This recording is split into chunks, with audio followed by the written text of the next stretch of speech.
ونعوذ بالله من شرور أنفسنا ومن سيئات أعمالنا. من يهده الله فلا مضل له ومن يضلل فلا هادي له. وأشهد أن لا إله إلا الله وحده لا شريك له. وأشهد أن محمدًا عبده ورسوله صلى الله عليه وعلى آله وصحبه وسلم تسليمًا كثيرا. يا أيها الذين آمنوا اتقوا الله حق تقاته ولا تموتن إلا وأنتم مسلمون. يا أيها الناس اتقوا ربكم الذي خلقكم من نفس واحدة وخلق منها زوجها وبث منهما رجالا كثيرا ونساء واتقوا الله الذي تساءلون به والأرحام إن الله كان عليكم رقيبا. يا أيها الذين آمنوا اتقوا الله وقولوا قولا سديدا يصلح لكم أعمالكم ويغفر لكم ذنوبكم ومن يطع الله ورسوله فقد فاز فوزا عظيما. أما بعد فإن خير الكلام كلام الله وخير الهدى هدى محمد صلى الله عليه وآله وسلم وشر الأمور محدثاتها وكل محدثة بدعة وكل بدعة ضلالة وكل ضلالة في النار. قال الله جل شأنه في كتابه المجيد: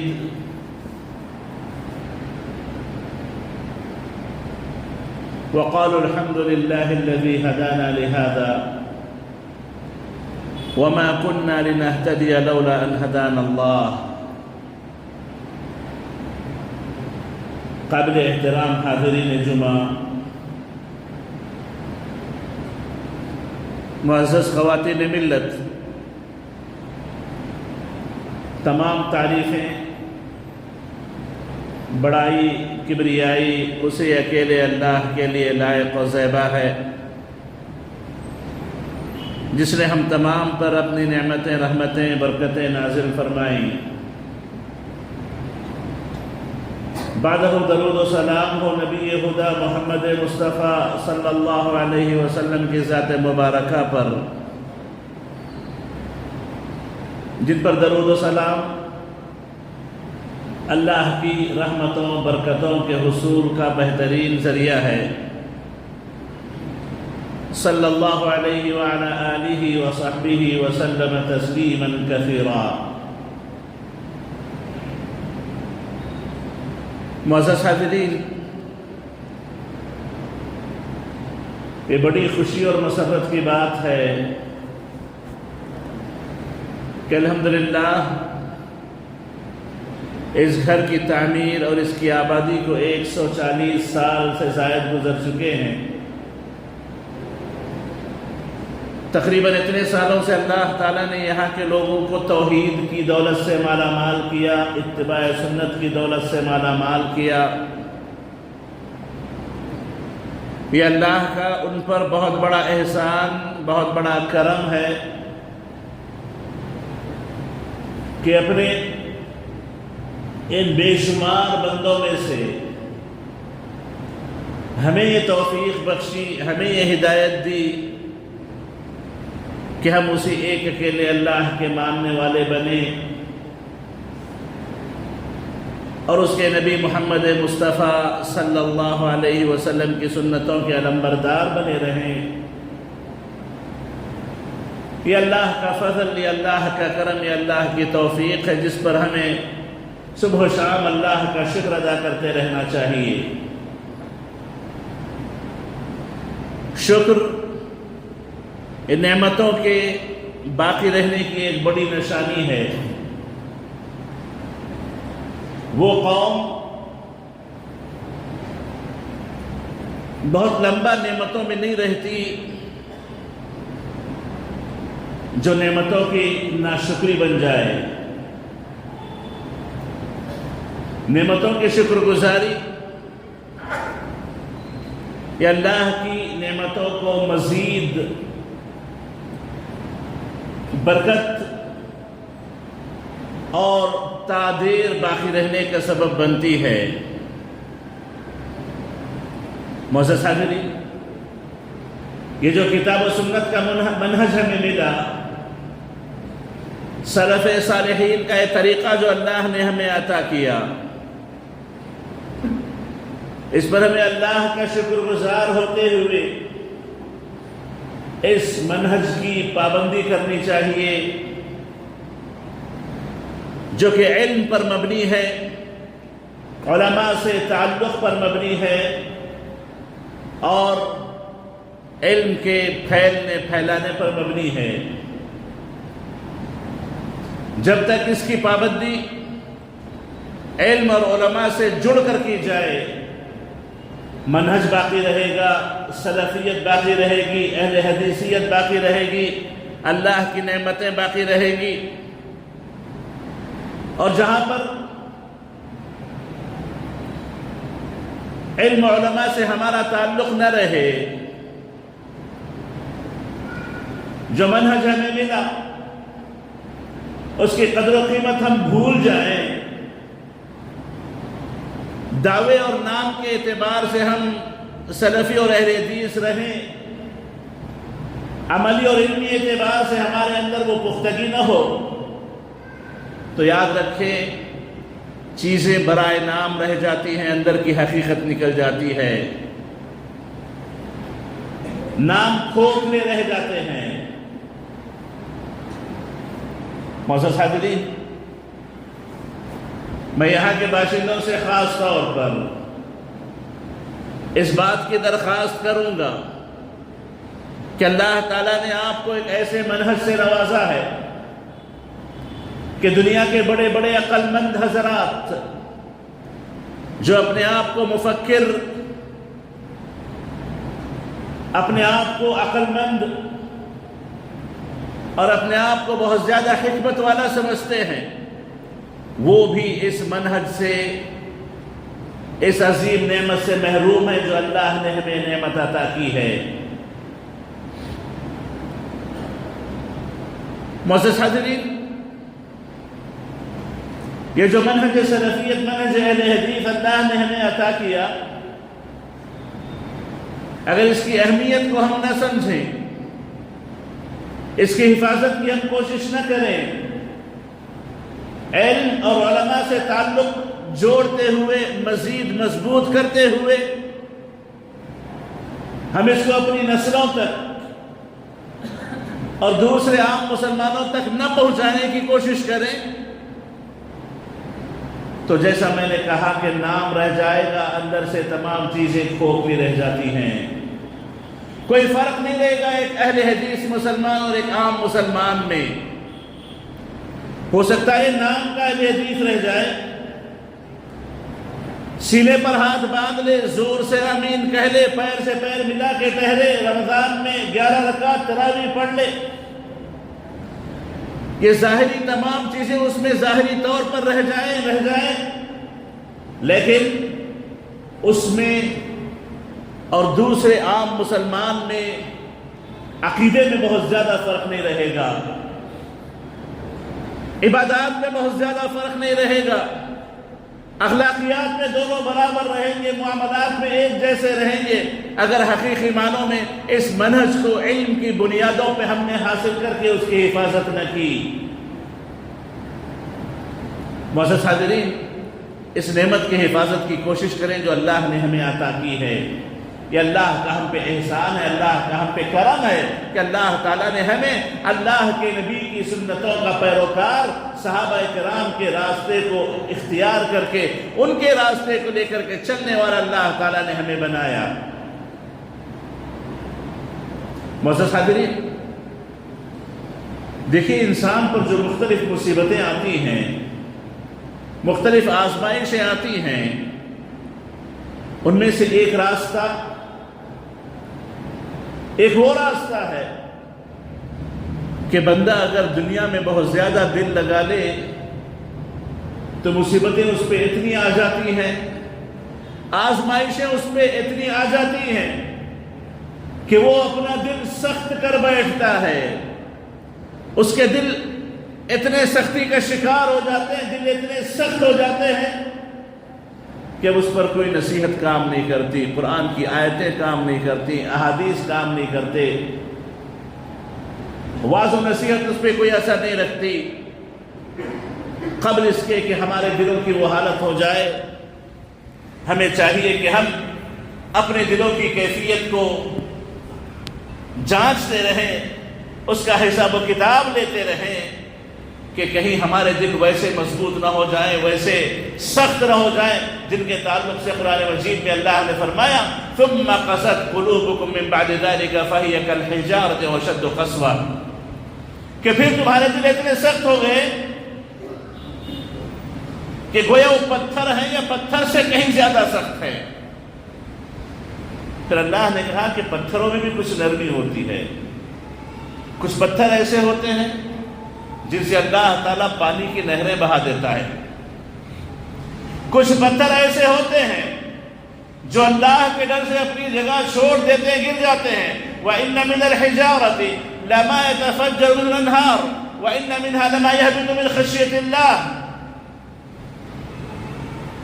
تو معزز حاضرین اپنے دلوں کو پتھر ہونے سے بچائیں، ورنہ دنیا کی رنگینیاں ہم سے پہلوں کو بھی برباد کر چکی ہے، اگر ہم نے نصیحت نہیں تو ہم کو بھی برباد کر دے گی۔ علامہ ابن قیم رحمہ اللہ کا بڑا ہی بہترین کلام ہے، اسی کلام پر میں آج اپنے خطبے میں آپ کے سامنے کچھ نصیحتیں رکھوں گا۔ اللہ سے دعا ہے کہ اللہ تعالیٰ اس نصیحت سے مجھے اور آپ کو فائدہ پہنچائے۔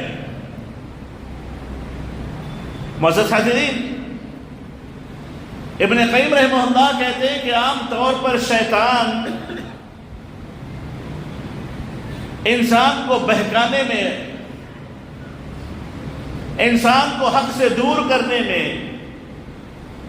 بڑا کامیاب رہتا ہے اس وقت جب وہ کچھ 6 ایسی چیزیں ہیں کہ جن میں وہ بندہ اگر شکار ہو کے رہ جائے تو شیطان بڑی آسانی سے ان بندوں کو اپنے راہ پہ لے کر کے چلے جاتا ہے، صراط مستقیم سے بڑی آسانی سے ہٹا دیتا ہے۔ وہ کیا ہے؟ فضول الطعام، فضول الکلام، فضول مخالطت الناس، فضول النظر، فضول الاستماع، فضول المنام۔ کہتے ہیں کہ جتنا انسان کو کھانا چاہیے اس سے بڑھ کے کھا لے، ضرورت سے زیادہ کھانا پینا، یہ شیطان کا ایک راستہ ہے جس سے شیطان انسان میں داخل ہو جاتا ہے۔ جتنی بات چیت ہو اس سے بڑھ کے بات کرے، یہ بھی شیطان کا ایک راستہ ہے، شیطان کا ایک مکر ہے۔ اور ضرورت سے زیادہ لوگوں سے گھلنا ملنا، ضرورت سے زیادہ لوگوں سے گھل مل جانا، یہ بھی ایک ایسا عمل ہے کہ جس سے شیطان انسان میں داخل ہو جاتا ہے، بڑی آسانی سے اسے گمراہ کر دیتا ہے۔ اور اپنی نظر کو حلال تک محفوظ نہ رکھتے ہوئے حرام پر بھی ڈال دینا، یا پھر اپنی نظر کو ضرورت سے زیادہ استعمال کرنا، بیجا چیزوں کو دیکھنا، بیجا چیزوں میں اپنے آپ کو مشغول کر لینا، یہ بھی شیطان کے حربوں میں سے ایک حربہ ہے۔ اور جتنی ضرورت ہے اتنا سننا، اس سے بڑھ کر کے سننا، یہ بھی انسان کو شیطان کا شکار بنا دیتا ہے۔ اور جتنی ضرورت ہے اتنا سونا، اس سے بڑھ کر کے سونا بھی شیطان کو انسان کا شکار بنا دیتا ہے۔ انسان شیطان کا شکار بن جاتا ہے ان 6 راستوں سے: کھانا، بات کرنا، ملاقاتیں کرنا، دیکھنا، سننا، اور سونا، یہ 6 ایسی خصلتیں ہیں کہ اگر ضرورت سے بڑھ کے ہو جائیں تو یاد رکھیں آپ کو پتہ بھی نہیں چلے گا کہ کب آپ شیطان کے حربوں کا، شیطان کے مکر کا شکار ہو گئے۔ معزز حاضرین، میں ایک پر 2 منٹ بات کرنے کی کوشش کروں گا۔ سب سے پہلے کھانے پینے کو لیں، اللہ کے نبی علیہ الصلوۃ والسلام فرماتے ہیں کہ سب سے بدترین چیز اگر کوئی بندہ اپنے زندگی میں کسی کو بھرتا ہے تو اس کا پیٹ ہے۔ سب سے بدترین چیز ہے جو بھرتا ہے۔ اسی پیٹ کی خاطر انسان کیا کیا نہیں کر جاتا ہے، اسی پیٹ کی خاطر انسان حلال و حرام کی تمیز چھوڑ دیتا ہے۔ اتنا کھائیں جتنی آپ کی طاقت، جتنی آپ کی ضرورت ہو۔ فرمایا اللہ کے نبی نے بحسب امرئ لقیمات یقمن صلبہ، کہ کسی بھی انسان کے لیے اتنی غذا کافی ہے جس سے اپنی پیٹھ کو سیدھے کھڑا کر سکے، ورنہ بہت زیادہ کھانا پینا یہ انسان کو شیطان کے راستے پہ لگا دیتا ہے۔ اللہ نے کیا کہا؟ کلوا واشربوا ولا تسرفوا انہ لا يحب المسرفین، کھاؤ پیو سب کچھ کرو لیکن اسراف نہیں، ضرورت سے زیادہ نہیں۔ ضرورت سے زیادہ کھانے پینے والوں کو اللہ ناپسند کرتے ہیں، اللہ نفرت ان سے کرتے ہیں۔ ابن قیم رحمہ اللہ لکھتے ہیں کہ انسان اگر اپنی ضرورت سے زیادہ کھا لے پی لے تو اس کا نفس اس کو برائیوں کی طرف اسے آمادہ کرتا ہے، اطاعتوں سے نکال کر کے نافرمانیوں کی طرف لے کر کے چلا جاتا ہے، کیونکہ اللہ کے نبی کہتے ہیں ما ملا ابن آدم وعاء شرا من بطن، کہ پیٹ سے بڑھ کر بدترین کوئی اور چیز نہیں ہے جو انسان اس دنیا میں بھرتا ہے۔ معزز حاضرین، کھانے پینے میں آپ درمیانی راہ اختیار کریں۔ حکماء کہتے ہیں جن کے پاس حکمت تھی، طبیعتوں کی صحتوں کی حفاظت کے راز تھے، وہ کہتے ہیں کہ جتنی بیماریاں لوگوں کو لگتی ہیں وہ تمام کی تمام ان کی اپنے کھانے پینے کی وجہ سے ہوتی ہیں۔ یا تو زیادہ کھا لیں، یا تو کم کھا لیں، یا غلط کھا لیں، یا حرام کھا لیں، ان کے تمام بیماریوں کا جڑ یہی پیٹ ہے۔ اور جب پیٹ بھر جاتا ہے تو شیطان داخل ہو کر کے اسے سلاتا ہے، غفلتیں کرواتا ہے، فرائض سے کوتاہی ہوتی ہے، غلط راستوں کی طرف جاتا ہے۔ تو معزز حاضرین، اللہ کے نبی علیہ الصلوۃ والسلام کی اس نصیحت کو اچھے سے یاد رکھیں کہ اگر آپ کو کھانا ہی ہو تو 1/3 حصہ پیٹ کھائیں، 1/3 پانی کے لیے رکھیں، 1/3 سانس کے کھیلنے کے لیے رکھیں کہ بڑی آسانی سے اطمینان سے صحت کی آپ سانس لے سکیں۔ اسی پیٹ کی خاطر، اسی کمائی کی خاطر کتنے حرام راستے لوگوں نے اختیار کر لیے، کتنے جھگڑے ہو گئے، کتنے تعلق ٹوٹ گئے، کتنے رشتہ داریاں کٹ گئی۔ تو معزز حاضرین، کھانے پینے میں درمیانہ روی اختیار کرنا یہ آپ کے دین و ایمان کی حفاظت ہے۔ صحت تو ملے گی، صحت تو رہے گی، لیکن صحت سے بڑھ کر کے ایمان کی حفاظت ہوگی، ورنہ فضول کھانا پینا یاد رکھیں انسان کو گمراہ کر دیتا ہے۔ فضول کلام، دوسری چیز بے جا بات چیت۔ دیکھو اپنی زبان سے اتنی بات کہو جتنی بات کی ضرورت ہے۔ ضرورت سے زیادہ بات کرنا، یاد رکھیں آپ کی کہی ہوئی ہر بات کو اللہ کے ہاں حساب و کتاب آپ کو دینا پڑے گا۔ ابن مبارک کہا کرتے تھے لوگوں کو بہت بڑی غلط فہمی ہے کہ وہ اپنی زبان سے نکلنے والی بات چیت کو اپنے کام تصور نہیں کرتے تھے، اپنے کام کے طور پہ نہیں دیکھتے تھے، جیسے یہ کام کیا، وہ کام کیا، فلاں کام کیا، فلاں کام کیا، فلاں عبادت کیا، یہ اس کے اعمال کو تصور کرتے، زبان سے بات کرنے کو اپنا کام نہیں جانتے تھے۔ اور ابن مبارک کہتے ہیں اگر بندے کو پتا چل جائے کہ زبان سے نکلنے والے کلمات بھی اس کے کام میں داخل ہیں جس کا اللہ کو حساب و کتاب دینا پڑے گا، تو اپنی بات کو بہت کم کرے گا، اپنی بات بہت کم وہ کرے گا۔ تو معزز حاضرین، بے جا بات چیت انسان کو جہنم رسید کرنے کا ذریعہ بنتی ہے۔ ایک مرتبہ اللہ کے نبی علیہ الصلوۃ والسلام نے اپنے صحابہ سے کہا کہ اپنی زبان کی حفاظت کرو، زبان کی حفاظت کرو، کیونکہ زبان ہی ہے جو سب سے زیادہ لوگوں کو جہنم رسید کرتی ہے۔ اللہ کے نبی علیہ السلام نے جب کہا کہ ان تمام نیکیوں کا کنٹرول اللہ نے زبان میں رکھا ہے تو صحابہ پریشان ہو گئے کہ زبان اتنی بڑی کیسے ہو گئی؟ تو اللہ کے نبی نے کہا کہ جہنمیوں کی کثرت، جہنمیوں کی اکثریت اسی زبان کی وجہ سے جہنم رسید ہوگی۔ تو فضول الکلام، خامخواہ کی بات چیت کہ انسان کے دل کو سخت کر دیتی ہے۔ اور اللہ کے نے فرمایا لا تتکلم بکلام تعتذر منه غدا، آج ایسا کچھ نہ بولو کہ کل تمہیں جا کے ایکسکیوز کرنا پڑے کہ مجھ سے غلطی ہو گئی، مجھے نہیں کہنا چاہیے تھا، میں نے یہ کہہ دیا، میں نے وہ کہہ دیا۔ اپنی زبان سے الفاظ تول کے نکالیں۔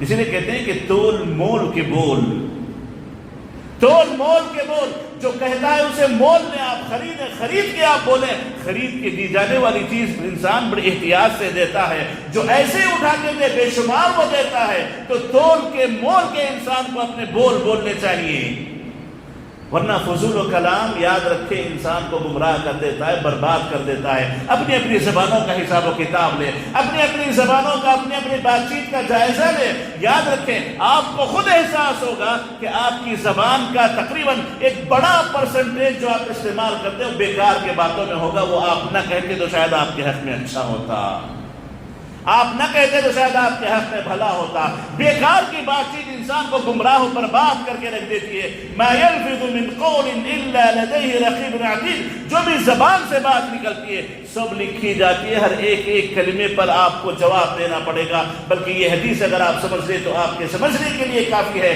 کہ بعض اوقات انسان، صحیح بخاری کی حدیث ہے، بعض اوقات انسان بعض باتیں زبان سے ایسی کہہ دیتا ہے جس کے تعلق سے اسے کبھی یہ نہیں سوچتا کہ بری بات ہوگی، غلط بات ہوگی، نہیں کہنا چاہیے، ہلکی بات ہے سمجھ کے کہہ دیتا ہے، لیکن اللہ کو اتنا سخت ناپسند بات گزرتی ہے کہ اللہ اس ایک بات کے بدلے جہنم کے اتنے نچلے گڑھے میں اسے ڈال دیتا ہے کہ جہنم کے نچلے گڑھے کو پہنچتے پہنچتے 70 سال لگ جائیں گے۔ وجہ کیا تھی؟ زبان کا ایک کلمہ، ہلکی سی بات، چھوٹا سا کلام، چھوٹی سی بات چیت جو آپ نے کسی کو کہہ دی یا خود کر لی یا گھر پہ کر لی یا کچھ بھی کر لی، اللہ کو ناپسند گزر جائے تو جہنم رسید ہو جائیں گے۔ شیطان زیادہ بات کروانا چاہتا ہے، شیطان زیادہ بات کروانا چاہتا ہے تاکہ اسی زبان کے ذریعے جہنم رسید کر دے۔ اور ابن قیم رحمہ اللہ کہتے ہیں کہ شیطان کے حربوں میں سے، شیطان کے مکروں میں سے ایک بڑا مکر یہ ہے کہ شیطان زبان کے ذریعے انسان میں داخل ہو جاتا ہے، اسے ہلاک و برباد کر دیتا ہے۔ اور معزز حاضرین، ترمذی کی روایت ہے کہ ایک مرتبہ اللہ کے نبی علیہ السلام بیٹھے ہوئے صحابہ کے ساتھ تھے، ایک انصاری کا انتقال ہو گیا تو صحابہ نے کہا کہ طوبی لہو، کیا ہی خوش نصیب موت ہے، کیا ہی بہترین موت ہے۔ اللہ کے نبی نے کہا تمہیں کیا پتا کہ موت اس کی کیسے آئی؟ تمہیں کیا پتا کہ اس کو جنت ملی کہ نہ ملی؟ ہو سکتا ہے تکلم فیما لا یعنی، ہو سکتا ہے اس نے کوئی ایسی بات کر دی ہوگی جس کا اس سے کوئی تعلق ہی نہیں ہے، ایسے مسئلے میں اس نے زبان کھولی ہوگی جس کا اس سے کوئی تعلق نہیں ہے، اور جہنم چلا گیا۔ تو معزز حاضرین، اس میں اللہ کے بھی یہ بتانا چاہتے ہیں کہ جس کا آپ سے تعلق نہیں بات مت کرو، اپنی زبان بند رکھو، کیونکہ شیطان کے حربوں میں ایک بڑا حربہ زبان ہے، زبان کے ذریعے انسان کو برباد کرنا وہ چاہتا ہے۔ اور معزز حاضرین، تیسری چیز، لوگوں سے ملو جلو اچھی چیز ہے، لیکن اتنا جتنی ضرورت ہے، ضرورت سے زیادہ لوگوں سے ملنا جلنا اچھی بات نہیں ہے۔ لوگوں سے اسی حد تک ملو جس حد تک آپ کی ضرورت ہو، آپ کی دنیا آخرت کا کوئی فائدہ ہو، سامنے والے کی دنیا آخرت کا کوئی فائدہ ہو، آپ ضرور ملیں۔ جہاں پر نہ آپ کی دنیا کا کوئی فائدہ ہے، نہ آپ کی آخرت کا کوئی فائدہ ہے، نہ جس سے آپ ملنے جا رہے ہیں نہ اس کی دنیا کا کوئی فائدہ ہے، نہ آخرت کا کوئی فائدہ ہے، تو ایسی ملاقاتوں سے پرہیز کرو، ایسی بیٹھکوں سے پرہیز کرو۔ یہیں پہ شیطان آتا ہے، یہیں سے شیطان کا عمل دخل شروع ہوتا ہے، یہیں سے شیطان کی مکاریاں شروع ہوتی ہیں۔ اور یہ حقیقت ہے، ہم اپنی ملاقاتوں پہ ذرا غور کریں اپنی ملاقاتوں میں ذرا غور کریں، کتنی ملاقاتیں ہماری مقصد کے ساتھ ہوتی ہیں اور کتنی ملاقاتیں ہماری صرف وقت گزاری کے لیے ہوتی ہیں۔ وقت گزاری کی ملاقاتیں ہمارے پاس بہت زیادہ ہیں۔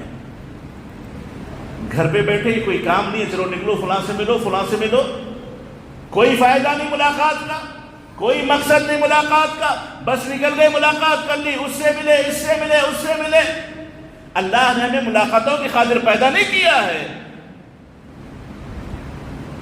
معزز حاضرین، آپ کو پتا ہوگا یا ہونا چاہیے کہ طبیعتیں انسان کی چور ہوتی ہیں، انسان کی اپنی طبیعت چور ہوتی ہے۔ پتہ نہیں کس سے ملاقات میں کس کی بری عادتیں ہمارے اندر آ جائیں اور پتہ بھی نہ چلے کہ ہم نے کب اس سے وہ بات سیکھ لی۔ اور آپ نے دیکھا ہوگا بچوں کو جب اسکول بھیجتے ہیں، جس بچے کی زبان پہ کوئی گالی نہ تھی گالیاں آ جاتی ہیں، جس بچے کے زبان پہ گانے نہ تھے گانے آ جاتے ہیں، جس بچے کے سلوک میں اخلاق اچھے تھے اخلاق بگڑ جاتے ہیں۔ یہ کہاں سے اس نے سیکھا؟ کیا اسکول نے سکھایا اس کو؟ کہ اس کے ٹیچر نے سکھایا اس کو؟ ہو سکتا ہے ٹیچر کی زبان سے سیکھا ہو، دوستوں کی زبان سے سیکھا ہو، دوسروں کے معاملات سے سیکھا ہو۔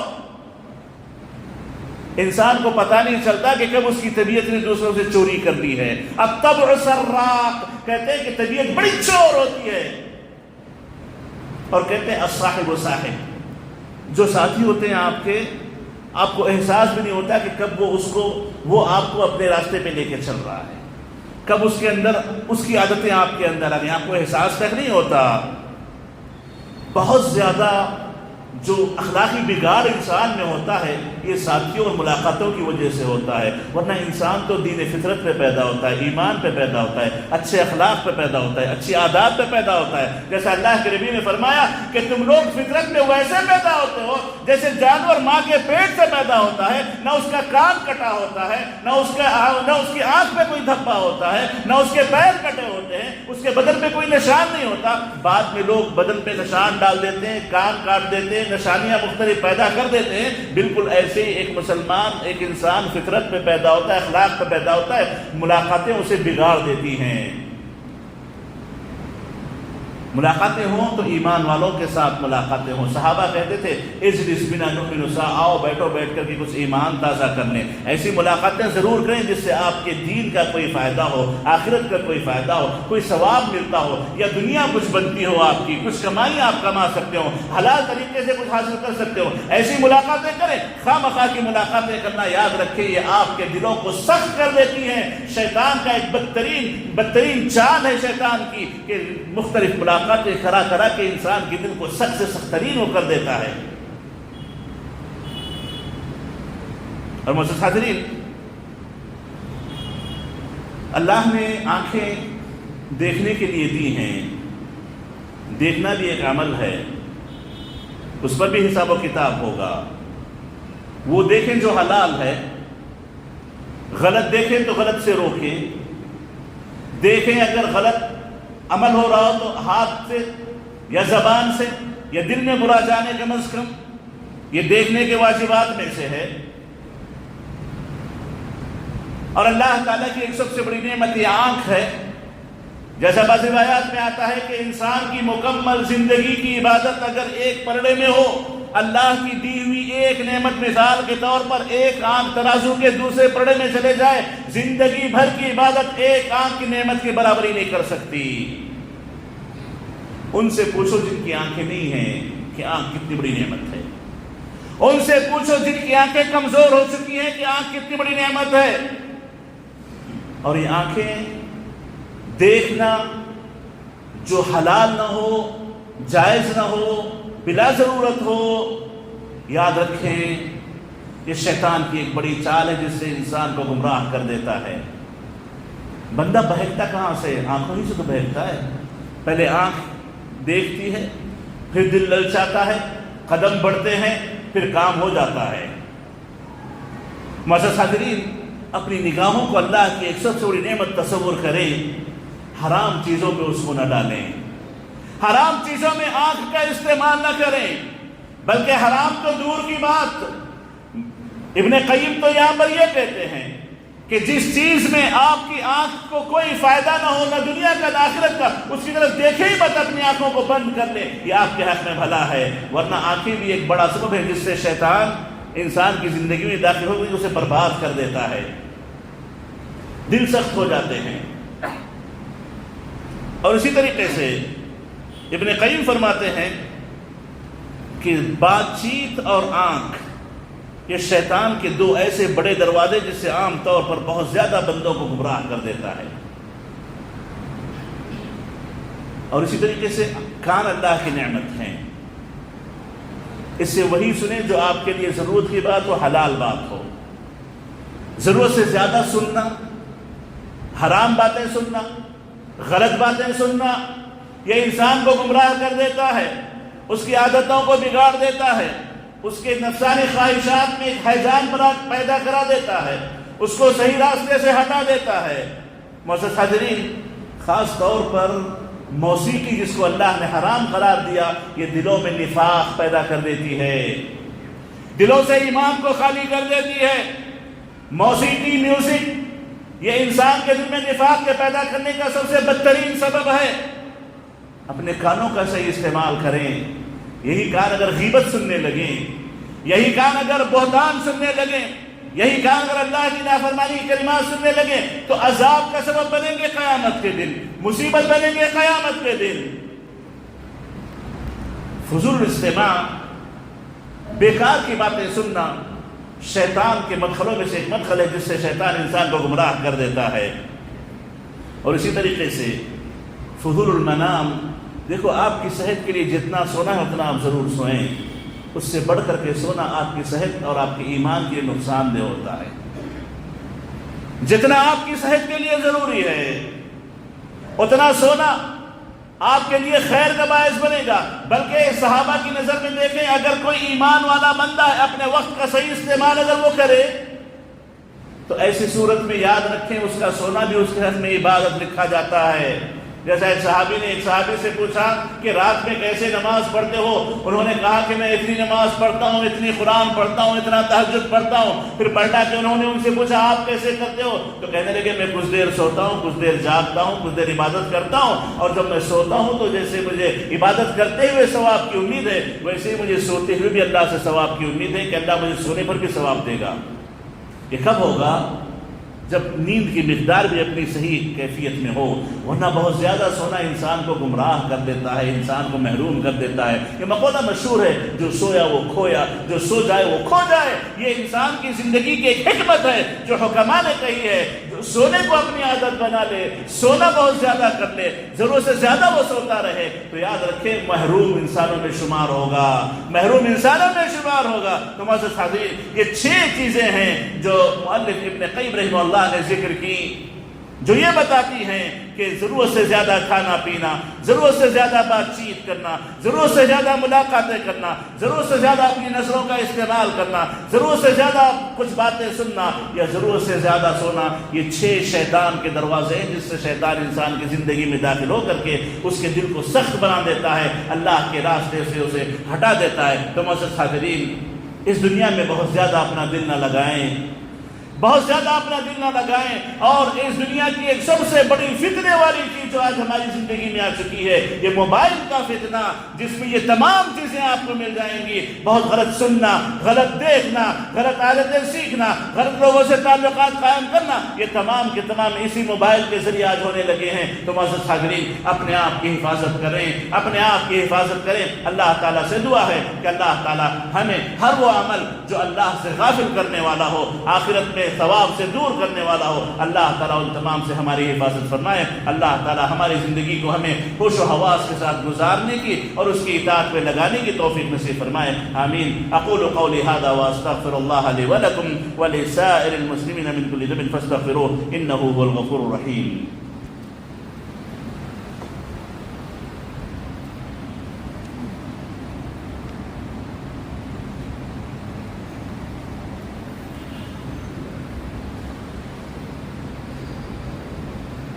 الحمد لله رب العالمين، والصلاة والسلام على نبينا محمد وعلى آله وصحبه أجمعين، ومن تبعهم بإحسان إلى يوم الدين أما بعد. معزز حاضرین،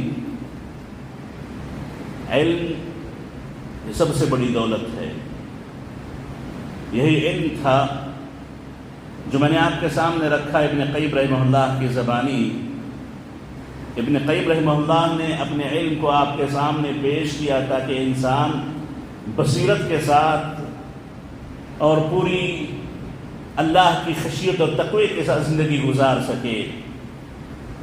تو معزز حاضرین، اس دنیوی زندگی کو اپنے لیے ایک آزمائش تصور کریں. اللہ کی ہر نعمت کو جو اپنے بدن میں ہو یا بدن سے ہٹ کے ہو، جو بھی نعمتیں اللہ نے عطا کی ہیں، یہ احساس اپنے اندر پیدا کریں کہ ان تمام کا اللہ کو ہمیں جا کر کے جواب دینا ہے. اللہ کے نبی نے ایک مرتبہ تھوڑے سے گھونٹ پانی اور کچھ کھجور کھائے. آپ صحابہ کے ساتھ تھے تو اللہ کے نبی نے کہا کہ اس کا بھی تم کو اللہ کو جواب دینا پڑے گا. تو معزز حاضرین، جو اللہ نے ہمیں نعمتیں عطا کی ہیں ان کا حساب و کتاب دینے کا جو جذبہ ہے، جو احساس ہے، اپنے اندر ہمیشہ زندہ رکھیں، تبھی اپنے اعمال کی ہم حفاظت کر پائیں گے. اگر یہ جذبہ ہمارے اندر سے ختم ہو جائے تو ہماری حالت وہ ہوگی جو اللہ نے کہی، اولئک کالانعام بل ھم اضل، کہ یہ لوگ جانوروں کی طرح ہیں بلکہ جانوروں سے گزرے ہیں، جانوروں سے زیادہ گمراہ ہیں. کم از کم جانور تو اللہ کا ذکر کرتے ہیں، کم از کم جانور تو اللہ کو یاد کرتے ہیں، اللہ کی تسبیح میں لگے رہتے ہیں. یہ انسان ہے کہ جس نے اللہ کے فرائض کو بھلا دیا ہے. تو معزز حاضرین، اللہ کی جو نعمت ہم پہ میں نے ابتدا میں خطبے میں کہی تھی کہ اللہ کی جو سب سے عظیم نعمت ہے، کتاب و سنت کی نعمت، منہج سلف کی نعمت، منہج اہل حدیث کی نعمت، اس نعمت کو آپ اپنے اوپر محسوس کر کے اس کی حفاظت کرنے کی کوشش کریں، تبھی وہ محفوظ رہ پائے گی. ورنہ نام تو رہ جائے گا، حقیقت میں کوئی معنویت نہیں رہے گی. اندر سے کھوکھلا انسان ہو جاتا ہے، اوپر سے سب کچھ دکھائی دے گا، اندر کوئی دم نہ ہوگا، کوئی طاقت نہ ہوگی. معزز حاضرین، ان تمام کی حفاظت اپنے عمل کے ذریعے ہوتی ہے. اور جو 6 چیزیں میں نے آپ کے سامنے پیش کی، ان تمام کو اپنے ذہن میں اچھے سے رکھیں. ورنہ ضرورت سے زیادہ کھانا جائز تو ہے لیکن گمراہی کا ذریعہ ہے. ضرورت سے زیادہ بات کرنا جائز تو ہے لیکن گمراہی کا ذریعہ ہے. ضرورت سے زیادہ ملاقات کرنا جائز تو ہے لیکن گمراہی کا ذریعہ ہے. ضرورت سے زیادہ دیکھ لینا شرعاً کوئی حرج تو نہیں ہے لیکن گمراہی کا ذریعہ ہے. جو کام میں پڑھ لے ضرورت سے زیادہ حلال چیزوں کو بھی استعمال کر لینا، یہ اگرچہ جائز تو ہے لیکن گمراہی کا ذریعہ ہے. اور اسی طریقے سے آپ اپنی مرضی کے مالک ہیں، جتنا چاہے سو لیں لیکن یہ گمراہی کا ذریعہ ہے. ابن قیم رحمہ اللہ نے دلوں کی زندگی کے اسباب بیان کیے ہیں کہ دل کب زندہ رہتے ہیں، دلوں میں کب تازگی باقی رہتی ہے، دلوں میں کب اللہ کی خشیت، اللہ کا ڈر باقی رہتا ہے. ان تمام چیزوں سے بندہ اگر پرہیز کرے تبھی جا کر کے انسان اپنے آپ کی حفاظت کر پائے گا، اپنے ایمان کی حفاظت کر پائے گا. آخری بات کہہ کے اپنی بات ختم کر لوں کہ معزز حاضرین، ان تمام کے لیے بندوں کو علم کی ضرورت ہوتی ہے. علم حاصل کریں، علماء سے جڑیں، علماء سے تعلق رکھیں. دین کا علم آپ جتنا حاصل کر سکتے ہو ضرور حاصل کریں. دنیا میں جتنا آگے بڑھتے ہو آپ ضرور بڑھیں، کوئی حرج کی بات نہیں ہے. لیکن دین کا اتنا علم جس سے آپ اپنی دنیا اور آخرت کی حفاظت کر سکیں، یہ ہر مسلمان پہ ضروری ہے، ہر مسلمان پہ ضروری ہے. طلب العلم فریضۃ علی کل مسلم، اللہ کے نبی نے فرمایا کہ علم کا حصول یہ ہر مسلمان پر واجب ہے. تو معزز حاضرین، علم علماء سے جڑیں، مسجد سے جڑے رہیں، علماء سے جڑے رہیں، علماء سے تعلق رکھیں اور علماء سے علم سے جڑ کر کے اپنے عمل کو بہتر بنانے کی کوشش کریں. علماء کے نمبر موبائل کے اپنے موبائل میں رکھ لینا، ان سے کبھی کبھار بات کر لینا یا ان سے کبھی کبھار ملاقات کر لینا. عمل میں کوئی سدھار نہ لانا، یہ کوئی فائدہ نہیں پہنچائے گا جب تک کہ ان کے علم سے آپ کے عمل میں فائدہ ہو، ان کے علم سے آپ کے عمل میں اصلاح ہو. تبھی جا کر کے حقیقی معنوں میں علم آپ کے لیے نفع بخش ہوگا، علم آپ کے لیے نور ہوگا. تو معزز حاضرین، یہی بات کہتے ہوئے میں اپنی بات ختم کرتا ہوں کہ علم یہ دنیا کے لیے بڑا ضروری ہے، آخرت کی کامیابی کے لیے بڑا ضروری ہے۔ علماء نے یہاں تک لکھا ہے کہ ہو سکتا آپ کسی ایسے شہر میں رہ جائیں جہاں پہ کھانا پانی نہ ہو، کوئی حرج نہیں ہے، لیکن ایسے شہر میں کبھی آپ اپنی زندگی نہیں گزاریں گے جہاں پر کوئی عالم نہ ہو، جہاں پہ کوئی عالم نہ ہو۔